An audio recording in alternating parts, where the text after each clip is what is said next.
Chers amis, bienvenue. Dans ce troisième épisode du podcast, je vais vous partager 5 leçons qui ont changé ma vie. Déjà, avant de commencer, euh, je voulais vous dire merci. Merci pour votre patience parce que du coup, depuis tout ce temps, j'ai pas fait de podcast. J'ai fait pas mal de contenu court, certes, mais j'ai pas fait de podcast. Et vous avez été nombreux, notamment sur TikTok, à me dire que vous aviez aimé les podcasts et que vous voudriez voir plus d'épisodes. J'aime aussi énormément faire des épisodes, mais honnêtement, j'ai un peu procrastiné. Et j'espère que vous me pardonnez. Là, on va repartir sur des meilleures bases. Je vais être plus présent, comment je peux dire ça, plus assidu. Et voilà. Bref, attaquons l'épisode. Alors, la première leçon, c'est que l'échec, c'est une leçon, c'est pas une défaite. Et j'ai eu pas mal de mal à m'en rendre compte. J'ai souvent pris l'échec comme une preuve que j'étais un échec. Je manquais de cette mentalité de croissance parce que oui, l'échec, c'est pas une défaite. L'échec, c'est pas une fin en soi. L'échec, c'est le chemin vers le succès. On est obligé de passer par l'échec. Et je me dis qu'il y a plusieurs raisons. Déjà, il y a le fait qu'on apprend quand on échoue. Mais en plus de ça, avec un sens un peu plus philosophique, je me dis que la vie nous teste. Si tu veux vraiment avoir ce que tu cherches en agissant, l'échec va le tester. Le moment où tu échoues, tes motivations sont très claires. Et j'avais donné cet exemple-là dans un contenu court que j'ai fait, mais Michael Jordan, il a quand même raté 9000 tirs. Et perdu plus de 300 matchs, je crois, quelque chose comme ça. Par contre, on se souvient de Michael Jordan comme le ou l'un des plus grands basketteurs de tous les temps. Parce qu'il a fallu que quelques fois, et juste ces quelques fois où il a continué d'essayer et il a réussi, ça a été le succès. Donc voilà, ça c'était la première leçon. La deuxième leçon, c'est il faut rien forcer. Donne le meilleur de toi-même et tout ce qui est fait pour toi finira par venir à toi. On a tous des rêves, on a tous des choses qui nous animent. Et quand elles nous animent pour de vrai, on veut que ça fonctionne. Et quelquefois, on est un peu trop obsessionnel. On force un peu trop. On lâche pas prise. On se dit pas, ok, je le mérite. Donc comme je le mérite, je vais me donner à fond. Et en me donnant à fond, ça finira par arriver à moi. Et on peut même le lier avec la première leçon. On peut se dire que on aura des échecs. Et si on prend chaque échec comme une leçon, et qu'en plus de ça, on ne force pas les choses, et ben, en donnant le meilleur de nous-mêmes, le meilleur qu'on donne sera encore meilleur. Parce qu'on a appris. Et donc, on s'est amélioré. Et ça, c'est une leçon qui a été très importante pour moi, qui, je pense, doit être la leçon la plus importante.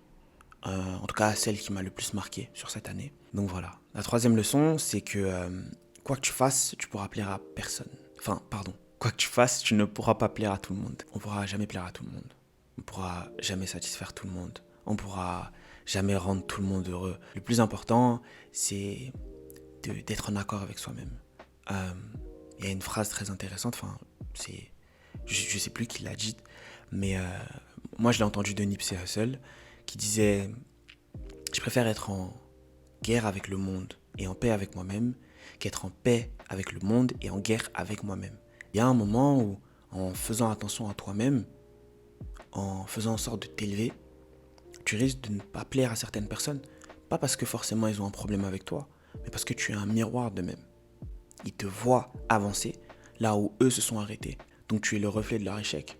Même si tu n'as pas encore réussi, le simple fait d'agir, tu viens titiller ce sentiment. Tu viens les perturber. Et malheureusement, tu ne pourras pas plaire à tout le monde. Et ce n'est pas forcément que dans l'accomplissement. Des fois, le simple fait d'être souriant, très souriant. Il y a des gens qui ne le sont pas. Ils n'ont pas envie de sourire à la vie. Et donc, du coup, tu es un miroir. Ils ne veulent pas te voir sourire. Ils veulent que toi aussi, tu sois dans le même état qu'eux. Ou ils ne veulent pas te voir trop sourire. Donc, ça marche pour plein de choses. Mais en fait, à partir du moment où on essaie de plaire à tout le monde, on finit par plaire à personne ou plaire à n'importe qui. Et on ne cherche pas à plaire à n'importe qui. On ne peut pas plaire à tout le monde. Mais la personne à qui on cherche à plaire le plus, c'est soi-même. À partir du moment où tu te plais à toi-même, tu es en accord avec toi-même, c'est tout ce qui importe. Très honnêtement, c'est tout ce qui importe. Donc voilà. Quatrième leçon, à chercher des raccourcis vers le succès, on finit par prendre des détours. J'ai eu ce qu'on appelle le syndrome de l'objet brillant. J'ai cherché pas mal de moyens d'avoir du succès. J'ai eu pas mal de désillusions, encore une fois. À partir du moment où je me suis rendu compte que ça allait prendre du temps, qu'il n'y avait pas de raccourci vers le succès, qu'il n'y avait pas de raccourci vers le fait de réussir ce que je veux réussir, parce qu'on a tous une vision du succès qui est personnelle. Ça m'a fait me rendre compte qu'il n'y avait pas de raccourci. Et qu'à chaque fois que je prenais un raccourci, où j'avais l'impression de prendre un raccourci, c'était un détour. Et je m'éloignais de ma destination pour au final prendre un chemin plus long et revenir sur le chemin.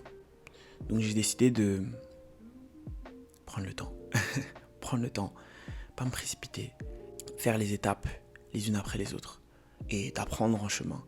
Donc ouais, il n'y a pas de raccourci vers le succès. Parce que quand on essaie de prendre un raccourci, généralement on prend un détour. Ça c'était la 4e leçon. Pour la 5e et dernière leçon, c'est que l'un des meilleurs moyens d'être malheureux, c'est de se comparer aux autres. Parce qu'on est tous victimes de ça. À l'ère des réseaux sociaux, on a l'occasion de voir tout ce que tout le monde fait. On a l'occasion de voir des gens qui ont une réussite spectaculaire. On a l'occasion de voir des gens qui ont accompli ce qu'on cherche à accomplir. C'est très facile. Alors il y a plusieurs cas. Soit on regarde le chapitre 20 de quelqu'un alors que nous on est à notre chapitre 1. Soit on regarde ce que la personne elle veut nous montrer. Et en fait derrière, il y a plein de choses qu'on ne voit pas et qui expliqueraient la situation, qui expliqueraient qu'en fait on n'a pas besoin de se comparer parce que nos situations n'ont rien à voir. Mais comme on voit la finalité, on a l'impression qu'on est tous dans la même situation. Il n'y a aucune raison de se comparer. On a tous des chemins différents, on a tous des rythmes différents. Donc il faut vivre sa vie selon soi-même, selon son propre parcours, selon ses propres victoires, sans directement voir le niveau 100 des gens et se dire qu'est-ce que je fais encore au niveau 1 ? Tu es au niveau 1 pour une raison. Peut-être que tu viens du niveau moins 10, là où ils ont commencé au niveau 0. Peut-être qu'ils ont commencé au niveau 10. Toi, tu as commencé au niveau moins 50. Tu avais déjà des défis encore plus énormes à traverser avant de te retrouver dans la situation dans laquelle tu es aujourd'hui. Et ça, il faut s'en rendre compte. Il faut le célébrer aussi. Tu n'as peut-être pas réussi tes objectifs, mais peut-être que, en tout cas, tu es sorti d'une situation encore pire de laquelle tu étais il y a une semaine, un mois, un an, 10 ans.